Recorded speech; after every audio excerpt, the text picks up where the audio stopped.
I think I'm connected. Am I connected? I am. Oops. This was me just over 2 years ago. I took a leap of faith. I jumped off a haystack. Yes, a haystack. You don't see many of these in Hong Kong. This was in Japan. I was trying to one-up my son, who had just jumped off this haystack, but he'd done a ninja jump, a soft jump. He was wearing shoes. I'd given a lot of thought to this jump. I'd taken off my shoes, which were flip-flops. I'd thought about how I was going to position my body when I was coming down and where I was going to jump to.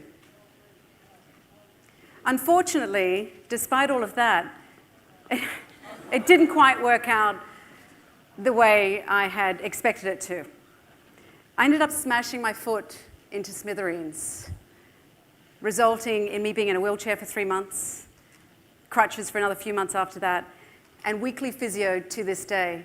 I don't know if you saw me just over there. I was taking these shoes off. This is a real challenge for me wearing heels today. And as I'm trying not to look at that picture, I still shudder when I look at that picture. But as I lay in that hospital 2 years ago, I think of the feelings that were going through me. I was angry, I was frustrated, I felt helpless. I kept saying things like, how could I have been so stupid to jump off a haystack just to get a perfect photo? I should have known better. Unfortunately, those feelings were not helping me move forward. I was going deeper and deeper into a pity pit of, well, self-pity.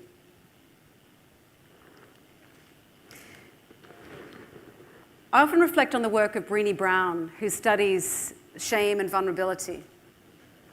And those two feelings were on overdrive as I lay in that hospital.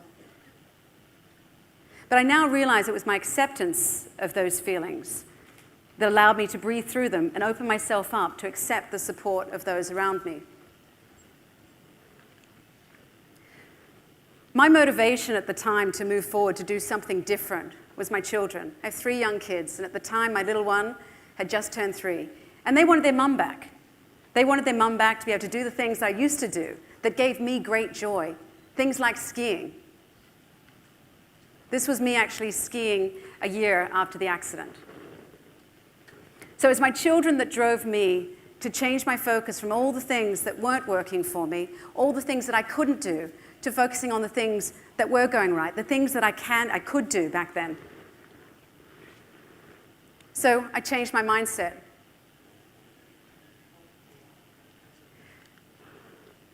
I learned a lot from that accident. Firstly, that feelings are like clouds. They move, they change. Secondly, that it's okay to fall and ask for help. And this was my biggest learning. This was really hard for me to accept help. And the third one was to not be afraid to take those leaps of faith. Though I haven't quite brought myself to jump off a haystack again. See, progress isn't a straight line. But the more you try, the more successes you'll have than failures. But you need to keep putting yourself out there. Fast forward to about 6 weeks ago, and I got a call from the TEDx people. And they asked me if I'd come and do this talk today. And my first reaction was no. There's no way I can do it. I'm too busy. I can't do it. And when I unpacked it, I kept coming up with all these reasons as to why I couldn't do this talk. But the bottom line was fear. And they were just excuses that were getting in the way of me doing something that I really wanted to do. You see, day in, day out, what I do for a living is I coach people to put them in the driver's seat, to help them move forward to a place of optimal functioning or flourishing. And so I thought to myself, if I couldn't do it, if I couldn't put myself out there, how could I possibly sit in front of these people that I work with and encourage them to do that? So here I am today, taking a leap of faith, going first, and putting myself out there. See, I believe in life that we have 3 choices. We can keep going straight ahead. Keep doing what it is that you've always done. but don't expect a different outcome. If you always do what you've always done, you're always going to get what you've always got. So if you're not happy with what you've got, then you need to do something different. Or you can turn left. Stick your head in the sand and say, it'll all get better once I finish high school, once I finish college, once I get a job, once I get a boyfriend, once I get a girlfriend, once I get married, once I retire, or in my case, once I walk again. But that's not realistic because you're not proactively taking steps towards your goal. Or you can turn right and work out where it is that you're headed, where it is that you want to get to, and what innate strengths you have within you to actually drive you forward to get to that place. So I chose to turn right back then when I was in the hospital and focus on those things that were working for me. I had a strong support team around me. I had a great job that didn't require me jumping off haystacks. I could do it in a wheelchair. And I pushed forward. I want you to imagine that there's a tree in front of you. Just imagine there's a tree in full bloom, full of leaves. Perhaps there's fruit on your tree, perhaps there's flowers, perhaps there's butterflies moving around this tree, perhaps there's birds. The sun is shining down on this tree. The tree is open to all the rays of that sunshine. It's open to the elements. This tree is what we call flourishing. You see, human beings are the same. Human beings are naturally wired to want to grow and to thrive. We actually have this within us. This is not some phantom thing. We have it within us. For the most part, people are coping. They're in the middle. Perhaps you're at school, you're getting good grades, perhaps you have a job, you're earning a salary, you have a family, your kids are getting up every day, going to school. You're doing okay, you're coping. But is that all there is to it? Is that enough? Is it? Is that enough? Is there more? When I first started out as a therapist, I focused on the symptoms. I focused on the things that weren't working in a person. And I treated the symptoms. But I felt like I was playing a game of that whack-a-hippo, you know, the one where it pops up, the hippo pops up and you bang, bang, bang. So I'd treat one symptom, another one would pop up. So traditional psychology focuses on taking someone, say, from a -8 to a -2 to a state of coping. Whereas positive psychology, the work that I do, takes someone from that state of coping where they're doing okay and moving them forward to a place of flourishing or optimal functioning. If I was to say to you that you have no diagnosed illness, does that mean you have well-being? In the absence of ill-being, do you have well-being? So how do we move forward? How do we move forward to that place of flourishing? We start by focusing on the things that are working. One little tip, little trick, is at the end of every day to sit back and reflect on what went right today. Think about that. And see, what happens is when you focus on the things that are working, you have a perceptual shift in your brain. Rather than being all negative, all the bad things, you have the shift to the positive, and that can help you drive you forward.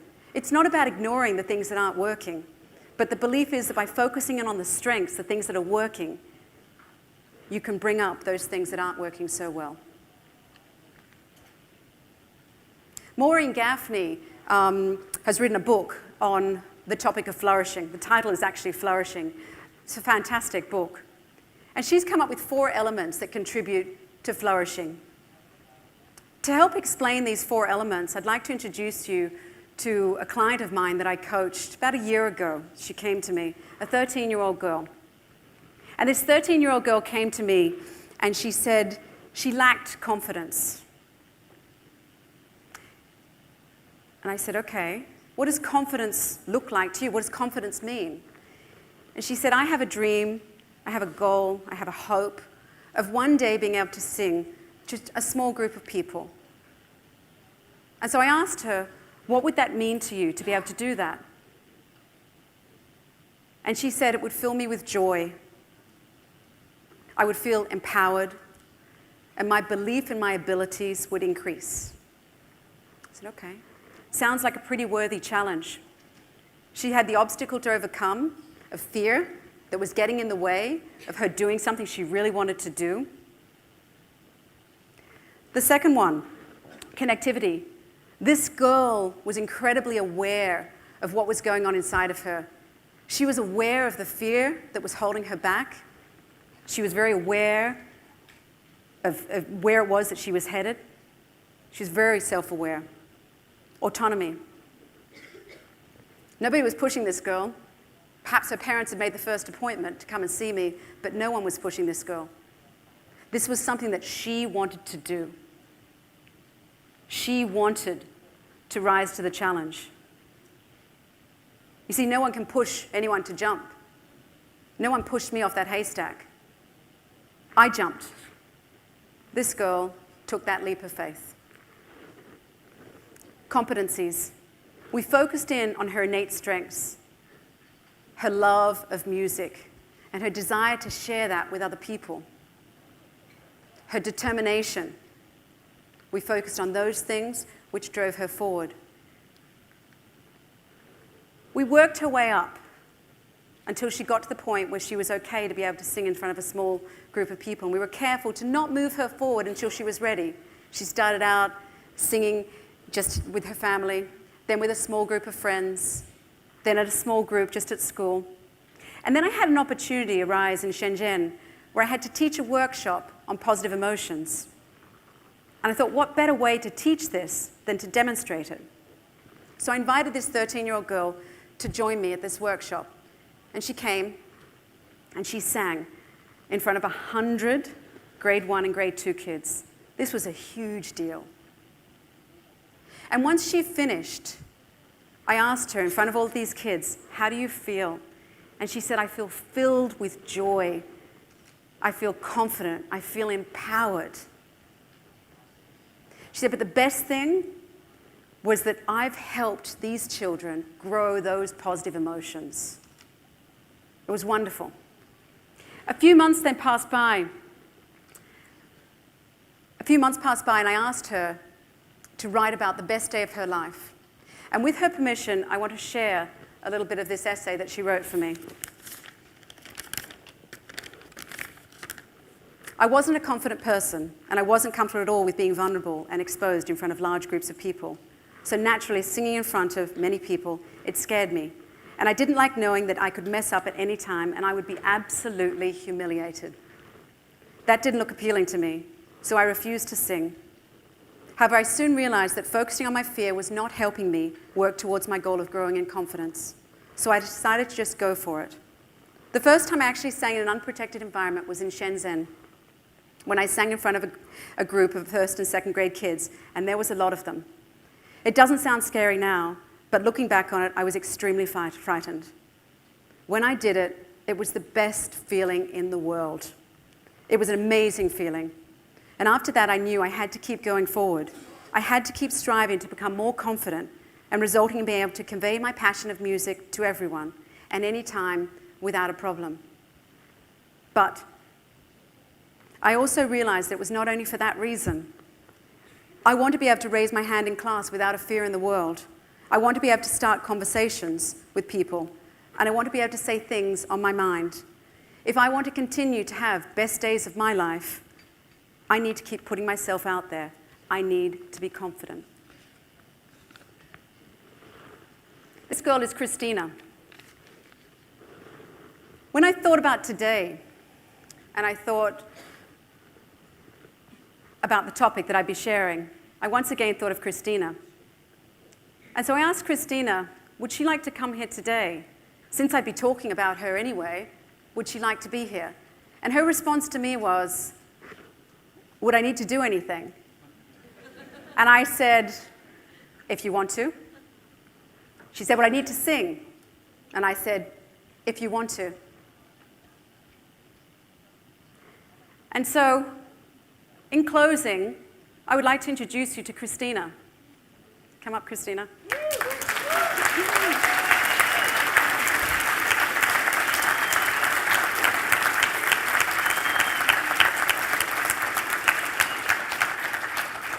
who once again is going to put herself out there. And in closing, if you don't put yourself out there, you may never unlock the potential to move beyond coping to being better than okay. And Christina is well on her way towards flourishing.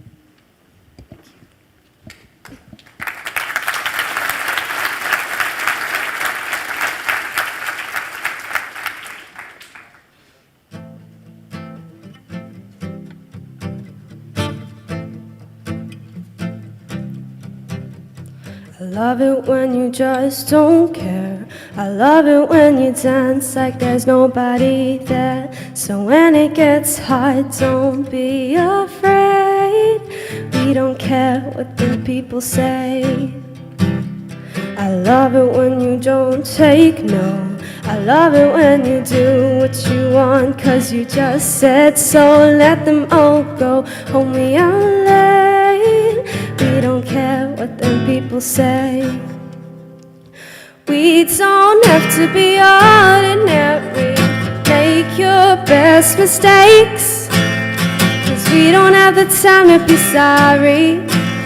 So baby, be the life of the party. I'm telling you to take a shot. It might be scary, hearts are gonna break, 'cause we don't have the time to be sorry. So baby, be the life of the party. Come out tonight, come out tonight. There's no one standing in your way. Come out tonight, come out tonight. We don't care what them people say. We don't care what them people say. We don't have to be ordinary. Make your best mistakes, 'cause we don't have the time to be sorry. So baby, be the life of the party. Yeah, yeah, yeah. Life of the party.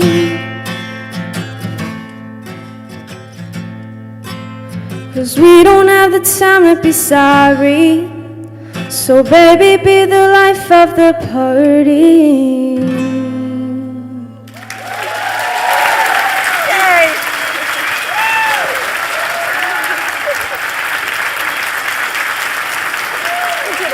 Soak it in. Soak it in. Yeah, thank you. Yeah, soak it in. Good.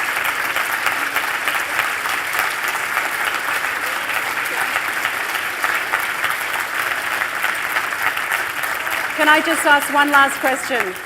Christina, now that you've done this is just a little bit more than 100 people, about 1,000 here. How do you feel now? Very proud and happy. Yeah. Thank you.